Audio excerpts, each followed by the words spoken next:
넷플릭스 다큐멘터리에서 다루어진 소셜 딜레마라는 이 다큐멘터리가 큰 이슈를 가져왔습니다.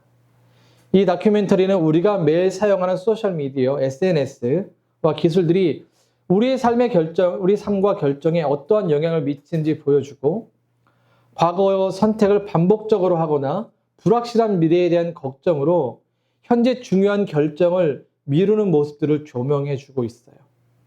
많은 사람들이 무의식적으로 과거의 습관에 얽매이거나 미래의 불확실성 때문에 지금 이 순간을 살아가는데, 무언가 선택하는데 방해를 받는다는 거죠.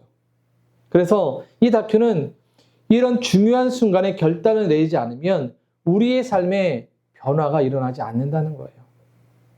뉴욕타임즈의 2월 10일자 보도에서도 직장 내 불안정성과 미래에 대한 이런 것들을 기사로 보고했었는데, 직장이나 삶의 방향을 놓고 고민하는 사람들이 많다는 거죠. 그러면서 경제적 불안, 일자리의 불확실성 등 이것이 우리 인생을 앞으로 나아가는 데 있어서 미루게 만든다는 거예요. 중요한 결단을 내리기 어렵게 만든다는 거죠. 그런데 이것이 어렵긴 하지만 그것을 잘 결단해야 될 때가 또 지금의 시점이라고 말해요. 그래서 그것을 잘 선택할 때에 한 발짝 앞으로 더 나아갈 수 있다라고 이야기하기도 하죠. 이것은 개인적 삶을 선택하는 과정에서도 중요한 것 같습니다. 사람들이 길을 걷다 보면, 인생을 걸어가다 보면 언제나 뒤를 돌아보면서 내가 선택한 길이 맞는가? 이런 거 고민하죠. 그런데 그 선택한 것이 맞는가라고 뒤를 돌아보기 이전에 그 앞을 바라보며 나아가는 것, 뒤를 바라보지 않고 지금의 순간을 살아가는 용기가 우리에게 필요하다고 말해줍니다. 오늘 본문에서도 예수님은 이와 비슷한 말씀을 하세요. 오늘 본문 62절에 이렇게 되어 있지요. 누구든지 손에 쟁기를 잡고 뒤를 돌아보는 사람은 하나님 나라에 합당하지 않다. 무슨 말입니까? 하나님의 부르심을 받은 그리스도인으로서, 제자로서 살아가는 삶을 살 때에 뒤를 돌아보는 것이 아니다는 거예요. 다시 말하면 우리의 삶이 과거에 묶여있는 그런 삶이 아니라 지금 이 순간 주어진 삶 속에서 앞을 바라보며 나아갈 수 있어야 한다는 것이죠. 그렇게 할 때에 우리가 주님의 제자로 그리스도인으로서 정말 풍성한 인생을 살아갈 수 있다라고 주님은 말씀해 주고 있습니다. 그러기에 우리가 오늘 이 말씀을 함께 묵상하면서 그리스도인으로서 예수를 믿기로 결정한 자로서 우리가 어떻게 살아가는 것이 올바른 것인가를 함께 찾아보고 또 뒤가 아닌 앞을 바라보며 나아갈 수 있기를 소망해 봅니다. 오늘 본문에는 짧지만 3명과의 대화가 있습니다. 그 첫 번째 사람과의 대화는 예수님께서 길을 가실 때 예수님과 함께 대화를 나눈 사람이에요. 오늘 본문 57절입니다. 같이 읽어봅니다. 시작. 그들이 길을 가고 있는데 어떤 사람이 예수께 말하였다. 나는 선생님이 가시는 곳이면 어디든지 따라가겠습니다. 이제 예수님이 갈릴리 지역에서 이제 예루살렘으로 올라가시는 이제 길에서 한 사람이 동행하면서 예수님을 따르겠다라고 선언하고 있습니다. 당시 예수님 주변에는 사람이 굉장히 많았습니다. 우리가 오병이어의 기적이나 다른 역사적 치유 사건에서도 볼 수 있듯이 예수님 주변에 사람 정말 많았어요. 그런데 그 중에 한 사람이 예수님 당신이 어디로 가든지 제가 예수님을 꼭 따라가겠습니다 라고 예수님께 말씀을 드린 거예요. 여러분, 왜 이 사람이 예수님을 따르겠다라고 이야기했을까요? 사실 오늘 본문에는 이 사람이 왜 예수님을 따르겠다라고 하는지 그런 동기가 보이진 않는 것 같아요. 하지만 그렇다고 예수님을 그냥 따르겠다라고 말하진 않았겠죠. 왜냐하면 이 당시에 예수님에 대한 아이덴티티, 그분의 정체성에 관해서 잘 아는 사람이 없었어요. 그냥 사람들은 선생님 또는 위대한 선지자, 기적을 행하는 능력자 이 정도로만 알고 있었거든요. 그러니까 아마 이 사람도 자신이 본 적도 없는 기적을 일으키는 선생님, 선지자였으니 그분을 따르면 무언가 나에게도 유익이 되지 않을까라는 것을 추측해 볼 수는 있어요. 그래서 그런지 예수님은 자신을 따르겠다는 사람에게 이렇게 말씀하시죠. 오늘 58절이에요. 예수께서 그에게 말씀하셨다. 여우도 굴이 있고 하늘을 나는 새도 보금자리가 있으나 인자는 머리 둘 곳이 없다. 예수님을 따르겠다라고 한 사람이 이야기를 했는데 예수님이 딱 예스노로 정말 쉽게 얘기하면 좋잖아요. 그래, 나를 따라와. 아니면 야, 너는 자격이 안 돼. 오지 마. 이렇게 하면 좋은데 자신은 머리 둘 곳이 없대요. 참 뚱딴지 같은 말씀입니다. 왜 이렇게 말씀하셨을까요? 아마 예수님은 이 한 사람이 자신을 따르겠다라고 하셨던 의도를 아셨던 것 같아요. 사람들이 예수님을 따르고 그분께 환호했던 이유가 어디 있습니까? 예수님께서 보여주신 기적과 치유의 사건들에 있어요. 모세처럼 또는 엘리야 선지자처럼 능력이 있는, 우리가 이렇게 억압받고 힘들게 사는 것을 이분이 새로운 세상으로 바꿔줄 거야 라는 기대감이 있었거든요. 그러니 예수의 제자가 되어서 따르면 나에게도 뭔가 큰 이익이 되겠지. 나름 계산했던 것 같아요. 당시 예수님께서 부르셨던 12명의 제자들조차 예수님을 잘 알지 못했어요. 그래서 서로 싸우기 바빴거든요. 야, 예수님이 새로운 세상을 만드시면 누가 그 다음에 앉을 것인가에 대해 제자들이 다퉜단 말이죠. 그러니까 이 사람이라고 다를까요? 충분히 계산할 만하고 욕심을 낼 만한 상황이었습니다. 이대로 예수를 따르면 손해가 나지 않을 것 같았거든요. 그런데 예수님은 이 사람이 가졌던 환상을 깨트리세요. 그가 가졌던 잘못된 동기와 욕심을 깨트리십니다. 자신이 머리 둘 곳이 없다 이 말은요, 단지 가난하다는 의미가 아니에요. 가난을 포함하기도 하지만 그보다 조금 더 넓게 봐야 합니다. 예수님이 이 땅에서 33년의 인생을 사셨습니다. 그런데 33년의 인생을 사시면서 자신의 집이 없었습니다. 편히 누울 곳이 없었습니다. 광야의 삶이었고요. 고난과 희생의 삶이셨어요. 세상의 성공적인 삶, 화려한 삶이 아니었다는 겁니다. 그러니까 예수를 따른다는 것은 광야의 삶을 살 준비가 되어 있느냐? 예수를 따르면 화려한 삶, 세상의 삶과는 멀어질 준비가 되어 있느냐라는 것이에요. 세상의 칭찬과 멀어질 수 있다는 거죠. 쉴만한 곳이 없고 안정적인 삶이 아닐 수 있다는 겁니다. 다시 말하면 고난과 희생을 감수할 수 있느냐라는 거예요. 여러분, 예수님이 이 땅에 오실 때 어떻게 오셨습니까? 하나님께서 보내주신 하나님의 아들 왕으로 오셨지만 그분의 태어나심은 머리 둘 것 없는 곳이었어요. 마구간에 태어나 말 구유에 누우셨잖아요. 누가복음 2장 7절을 보면 이렇게 말씀하고 있거든요. 마리아가 첫 아들을 낳아서 포대기를 싸서 구유에 눕혀두었다. 여관에는 그들이 들어갈 방이 없었기 때문이다. 머물 곳이 없어서, 누울 곳이 없어서 구유에서 시작한 예수님의 인생. 그러나 편히 눕지도 못했죠. 헤롯이 그 아기 예수를 죽이기 위해 위협했습니다. 이집트로 피난을 갔습니다. 피난길에서 돌아와서 가장 초라하고 멸시받는 지역이었던 나사렛이라는 동네에서 자라고 나셨어요. 사람들이 목수의 아들이라고 예수님을 쉽게 낮게 평가했습니다. 이것이 예수님의 이 땅에서의 삶이셨어요. 그리고 결국 더 나아가 예수님은 십자가에서 자신의 목숨을 내어주셨죠. 예수를 따르는 것, 예수를 믿는 것 편안한 길이 아닙니다. 십자가를 각오해야 하는 길이에요. 그저 보이는 화려함과 기적과 치유의 행위만을 보고 따를 수 없다는 말입니다. 이것을 감수하고도 따를 수 있느냐라는 말씀이셨던 거예요. 여러분, 우리가 예수를 믿는 이유가 어디에 있습니까?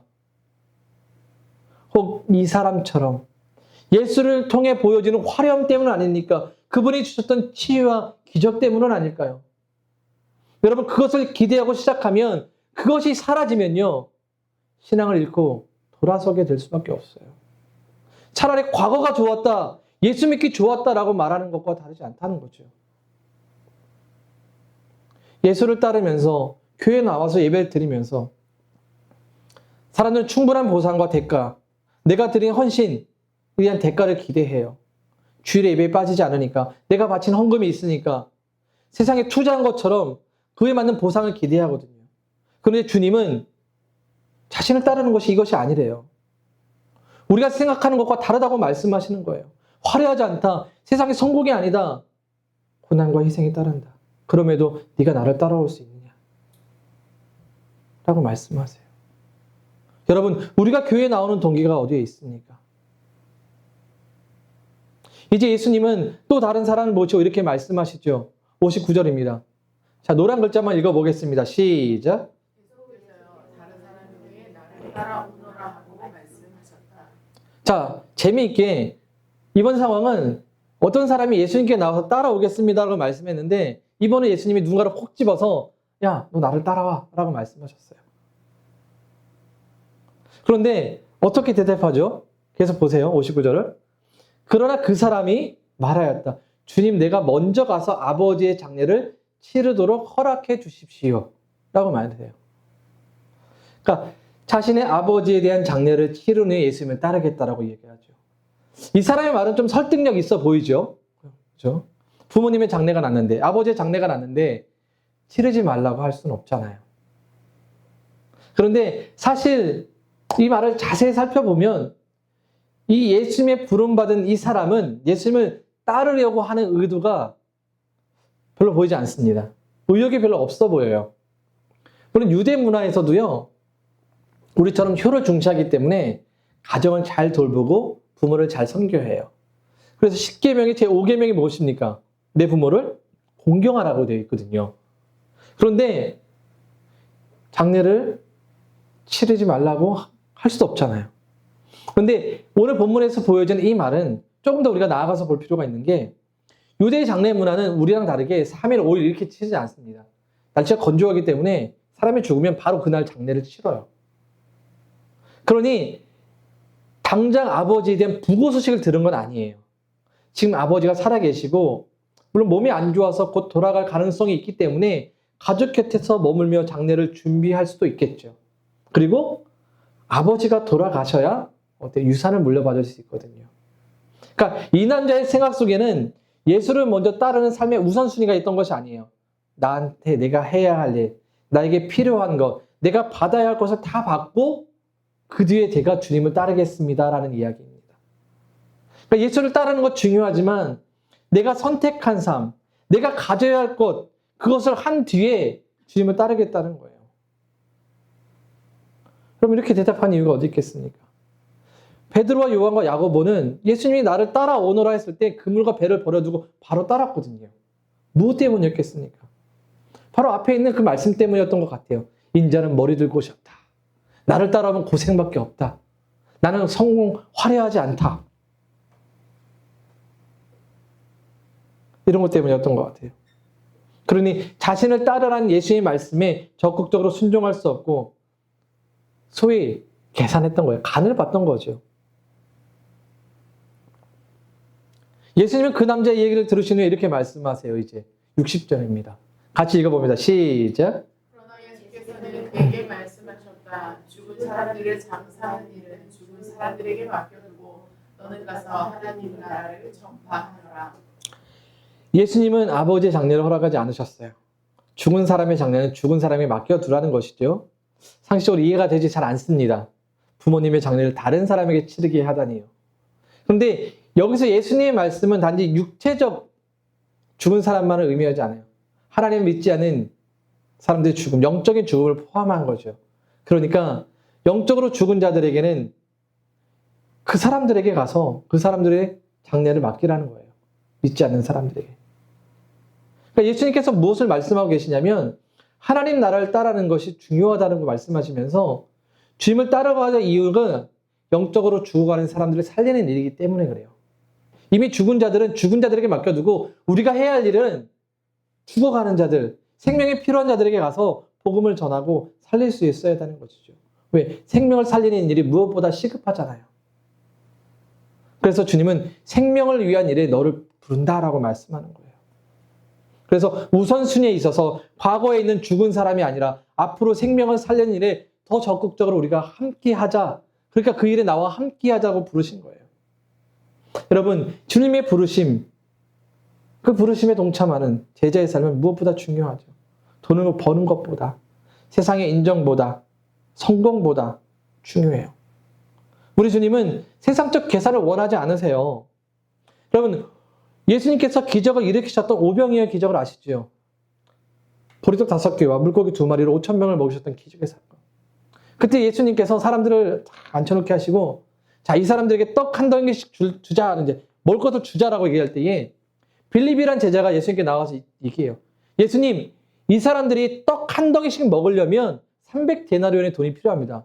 나름 정확한 계산을 했습니다. 아주 탁월하죠. 탁월한 사람이에요. 그런데 예수님은 그런 탁월한 계산을 넘어서, 상식을 넘어서 놀라운 기적을 보여주시죠. 보리떡 5개와 물고기 2마리로 5,000명을 먹으셨어요. 여러분, 그리스도인의 삶 속에서는 바로 이런 것들이 있게 돼요. 계산적이지 않고 화려하진 않지만 부르심에 순종할 때에 계산과 상식을 넘어서 하나님의 일하심에 함께 동참할 수 있다는 거죠. 생명을 살리는 일들을 보게 된다는 거죠. 이게 제자의 삶, 부르심인 자의 삶이라는 거예요. 마지막으로 만난 사람의 모습이 61절과 62절에 있습니다. 61절을 먼저 보시죠. 같이 읽어봅니다. 시작. 또 다른 사람이 말하였다. 주님, 내가 주님을 따라가겠습니다. 그러나 먼저 집안 식구들에게 작별 인사를 하게 해 주십시오. 이제 한 사람이 찾아와서 다시 이제 예수님께 나와 얘기하죠. 주님, 제가 주님을 따라가겠습니다. 열심히 따라가겠습니다. 근데 저에게 조금만 시간을 주세요. 작별할 수 있는 시간을 주세요. 사실 이 사람이 말하는 데는 근거가 없진 않아요. 구약성경 열왕기상 19장에 가보면 엘리야라는 선지자가 자신의 다음 대를 이어서 함께 사역할 엘리사를 부를 때, 선지자 엘리사를 부를 때에 엘리사가 제가 가족들과 작별한 뒤에 따르겠습니다라고 했을 때 그것도 허락했거든요. 그러니까 충분히 이해가 되죠, 상황이. 여러분, 심지어 죄수도 가족과 이별할 시간을 주지 않습니까? 그럼 예수님은 어떻게 하세요? 62절이에요. 예수님이 그에게 말씀하셨다. 누구든지 손에 쟁기를 잡고 뒤를 돌아보는 사람은 하나님 나라에 합당하지 않다. 무슨 말입니까? 여러분, 쟁기가 무엇인지 아십니까? 쟁기 이거예요. 밭을 가는 거. 아마 우리 어릴 때 시골에서 혹시 봤을 것 같아요. 저 어렸을 땐 봤거든요. 여러분, 이 쟁기를 잡고 밭을 갈 때에 밭을 잘 갈고 똑바로 가려면 어떻게 돼요? 쟁기를 잘 잡고 앞을 바라보면서 쭉 가야 되는데 만약에 옆을 보거나 뒤를 보면 삐뚤빼뚤할 수밖에 없잖아요. 그만큼 시선을 앞으로 잘 집중해야 돼요. 이처럼 예수님은 쟁기를 잡은 자, 다시 말하면 예수의 부르심을 받아서 그 생명을 살리는 일에 함께 나서 나가는 자는 다른 것에 한눈 파지 말라는 거예요. 집중하고 자신을 따르라는 거죠. 그런 사람이 제자가 되고 하나님 나라를 전하는 자가 될 수 있다는 겁니다. 그러게 예수님께서 마태복음 6장 33절에서 이렇게 말씀하셨어요. 같이 읽습니다. 시작. 그런즉 너희는 먼저 그의 나라와 그의 의를 구하라. 그리하면 이 모든 것을 너희에게 더하시리라. 아멘. 뭐라고 말씀하세요? 우리의 삶이 먼저 하나님의 나라와 의를 구해야 된다는 거예요. 우리 주님은 그러셨거든요. 그분은 머리 둘 곳 없이 사셨습니다. 그렇게 사셨던 것은 세상의 성공과 영광이 아니라 하나님 나라가 목적이었기 때문이었죠. 예수님은 오로지 하나님 말씀에 순종하며 하나님의 뜻을 따라 사셨습니다. 비록 그 길이 희생과 고난이었고 결국 십자가로 이어지는 죽음의 길이었지만 하나님 나라를 위했기 때문에 그 길을 기꺼이 감당하셨어요. 그리고 고난과 희생은 결국 부활로 이어져서 우리에게 소망을 주었습니다. 고난과 희생, 이것이 예수를 따르는 삶의 과정일 수 있어요. 세상에 인정해주지 않고 배척을 받을 수도 있습니다. 그런데 여러분, 그것이 전부가 아니죠. 시련과 인내와 연단이 있지만 그 뒤에 분명 우리 주님은 소망이 있다고 말씀하시거든요. 예수님의 부활을 통해서 우리도 부활의 소망을 가질 수 있게 되었잖아요. 하나님 나라를 꿈꿀 수 있게 되었잖아요. 그 삶을 예수의 부름을 받아 함께 걸어가는 자가 누리게 된다는 겁니다. 여러분, 창세기 19장에 가보면 소돔과 고모라의 이야기가 있습니다. 우리 어릴 때 영화로도 한번 몇 번 나왔던 것 같아요. 제가 어릴 때 봤던. 이 소돔과 고모라가 하나님의 심판을 받아서 이제 멸망하게 될 때에 그 소돔성에 있었던 유일한 한 가정, 롯의 한 가정만이 구원을 받게 되거든요. 그때 천사가 롯의 가정을 이끌어내가지고 이제 앞에 보이는 산에 도망하게 시켜요. 근데 그 성이 작아서 소알이라고 불렀거든요. 소알이라는 곳을 막 피신을 시킵니다. 그때 한 가지 천사가 이야기해줘요. 너희가 그 도망을 가는데 절대로 뒤를 돌아보지 마라. 앞만 보고 가라. 라고 해요. 근데 롯과 롯의 가정들이 열심히 갑니다. 그리고 소알이라는 성이 다 되었을 때 이제 소돔과 고모라의 불과 유황이 떨어져 심판이 시작되어졌습니다. 그때 롯의 가족 가운데 한 사람이 뒤를 돌아봐요. 그게 롯의 아내였습니다. 근데 성경은 뭐라고 되어 있냐면 롯의 아내가 뒤를 돌아보자 소금 기둥이 되었다라고 기록되어 있습니다. 여러분, 롯의 아내가 왜 뒤를 돌아보았을까요? 그 당시에 소돔과 고모라는 가장 화려하고 발달되어 있던 도시였습니다. 모든 것이 풍부했습니다. 그러니 자신이 두고 왔던 삶의 그런 것들, 흔적들, 물질들, 화려함, 이런 것들이 미련에 남아서 돌아보지 않았을까요? 내가 누렸던 모든 것들이 사라지는 현실을 아마 받아들이기 어려웠던 것 같습니다. 그러니 앞에 구원의 자리가 있는데, 생명의 자리가 있는데 나아가지 못하고 뒤로 돌아본 어리석은 모습이었던 거죠. 근데 롯의 아내만 그랬던 것도 아닙니다. 출애굽한 이스라엘 백성들의 이야기에서도 볼 수 있어요. 이집트에서 노예 생활을 그렇게 하면서 그렇게 하나님 살려주세요라고 말을 했지만 정작 이집트에 탈출해서 광야에서 살아갈 때에 이 사람들이 어땠냐면 조금만 힘들면 야, 우리가 과거가 좋았어. 우리 이집트로 돌아가자 라고 말했던 사람들이었어요. 불평과 불만, 원망, 뒤를 돌아보며 살아왔던 사람들. 그 말을 들은 하나님께서 좋으실 리가 없잖아요. 결국 40년 동안 광야에서 뺑뺑이를 시키시면서 그렇게 불평과 원망했던 사람들을 광야에서 다 죽게 만드셨어요. 그리고 새롭게 태어난 출애굽 2세대를 통해서 새로운 땅, 미래의 땅, 소망의 땅으로 들어가게 하셨던 거거든요. 오늘 주님은 이 세 명의 사람과 대화를 통해서 부르심을 받은 제자 그리스도인이 어떻게 살아가야 할지를 알려주고 있습니다. 분명한 결단을 요구하고 있는 거예요. 예수를 따르는 사람은 세상적 성공과 내가 무언가 얻고자 하는 그런 계산적인 것이 아니라 주님을 전적으로 믿고 삶을 살아가는 것입니다. 그리고 우리의 삶의 방향을 주님께로 전환하는 거예요. 뒤나 옆이 아니라 앞을 바라보는 삶이라고 말씀해 주고 계신 거죠. 여러분 생각해 보십시오. 과거에 매여 있고 너무 계산적이며 삶의 우선순위를 잘 선택하지 못하는 사람들은요, 앞을 나아가지 못해요.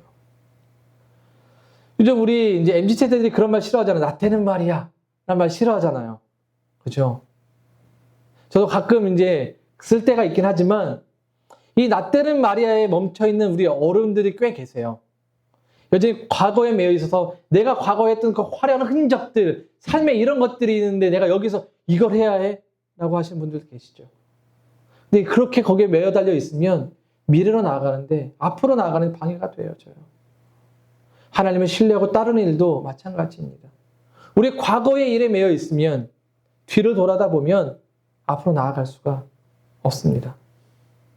베드로와 요한과 야고보, 안드레가 버려두고 즉시를 쫓았기에 그들은 미래로 나아가는 주님의 제자가 될 수 있었습니다. 한 가지 이야기라고 마무리하겠습니다. 레디컬이라는 책을 쓰신 데이비드 플랫 목사님이 있습니다. 레디컬.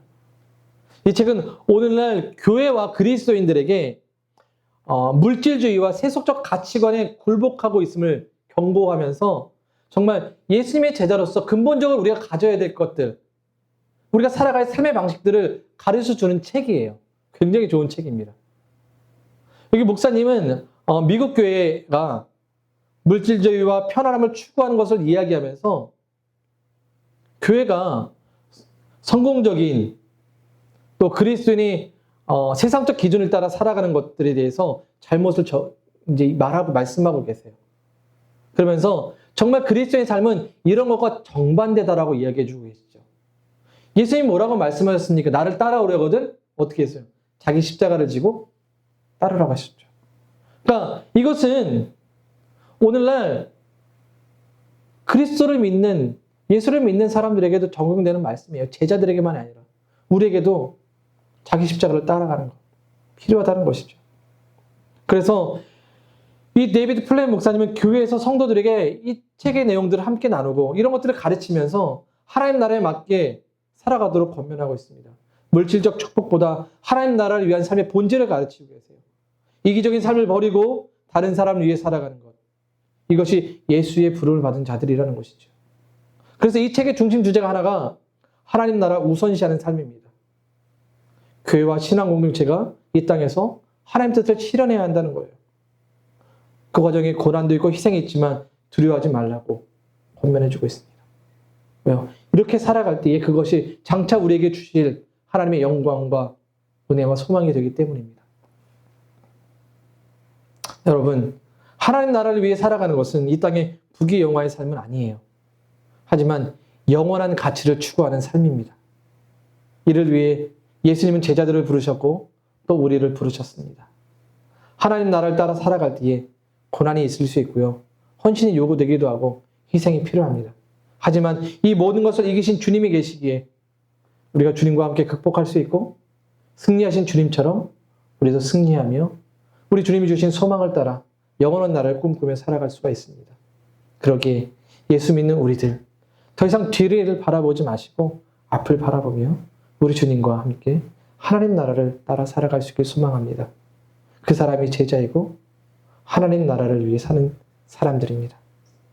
우리가 그런 믿음의 사람, 그렇게 주님의 부르심에 함께 걸어가는 제자가 될 수 있기를 주님의 이름으로 축원드립니다.